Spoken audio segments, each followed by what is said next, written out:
তো আজকে আমরা শিখবো হচ্ছে কিভাবে পাঞ্চ করতে হয়। তো সামনে এসো।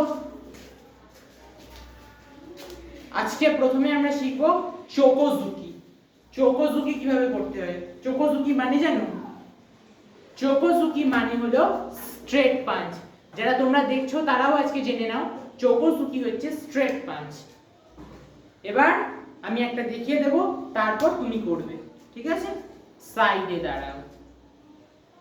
নিলাম 1 2 1 2 1 2। চোকোজুকির ফর্মুলা হচ্ছে পাঞ্চ যাবে আর একটা পাঞ্চের সাথে এরকম একটা গ্যাপ থাকবে, স্ট্রেট। এই হাতে সোজা, এই হাতে সোজা। 1 2 3 4। এটা যেন কোনোভাবেই এটার সাথে এটার টাচ না লেগে যায়। এবার তুমি করবে, ঠিক আছে?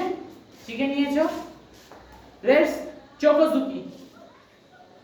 1 2 না, ঘুরবে না, সোজা। 3 4 5 6 7 8 9 10। এলবোটা এইখানটায়, আর মাথা সোজা, হাতটা আউট হয়ে যাচ্ছে, সোজা। হ্যাঁ, তোমার এখানে আমি রেখে দিচ্ছি, এবার পাঞ্চ করো। 1 2 3। ওই হাত দিয়ে পাঞ্চ করতে থাকবে। 4 5 6, শুধু এই হাতে। 7 8 9 10। ভুল হয়ে যাচ্ছে কেন? আমার একটা এগিয়ে যাচ্ছে, এগোবে না, আমার এটা সোজা, একদম সোজা। 1 2। আমার কিন্তু কাঁধ এরকম বেঁকছে না, এটা বেঁকবে যখন আমরা অন্য পাঞ্চ করব তখন। তাহলে চোকোজুকি, দ্যাট মিন্স স্ট্রেট পাঞ্চ। 1, হাত নিচে। 2 3 4 5 6 7 8 9 and 10। যাই, যখনই আমরা দেব এবার মনে রাখতে হবে প্রত্যেকটা পাঞ্চে স্পিড, ফোকাস আর জিআই, গলার সাউন্ড দিতে হবে। কেন সাউন্ড দিতে হবে? যখন আমরা পাঞ্চটা করছি অপোনেন্টকে কিছুটা মাইন্ড ডাইভার্ট করে দেওয়ার জন্য। কারণ মাইন্ড ডাইভার্ট যদি অপোনেন্ট হয়ে যায়, তাহলে সে যখন আমাকে কাউন্টার অ্যাটাক করবে সে কিছুটা ঘাবড়ে যাবে, আর তখনই ভালো করে আমরা অ্যাটাকটা করতে পারবো, ঠিক আছে? এবার তুমি একা করবে, ঠিক আছে? লাস্ট কাউন্ট ইয়াই, ওকে?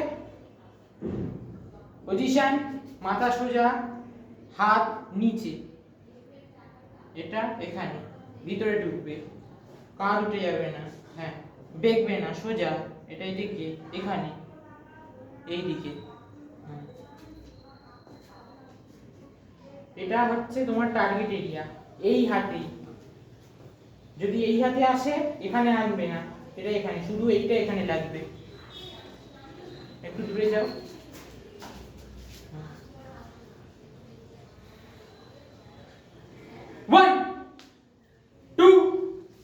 না, বেঁকে যাচ্ছে, আমি বলেছি না, শুধু এইটা, শুধু এটা। এখন তো এটার আমার কোনো কাজই নেই। 3, ঠিক আছে। 4 5 6 7 8 9 10। সাউন্ডটা কোথায় গেল? আবার এগেইন সেম। 1 2 3 4 5 6 7 8 9 10। Very good. এবার আমরা কি শিখবো? এটা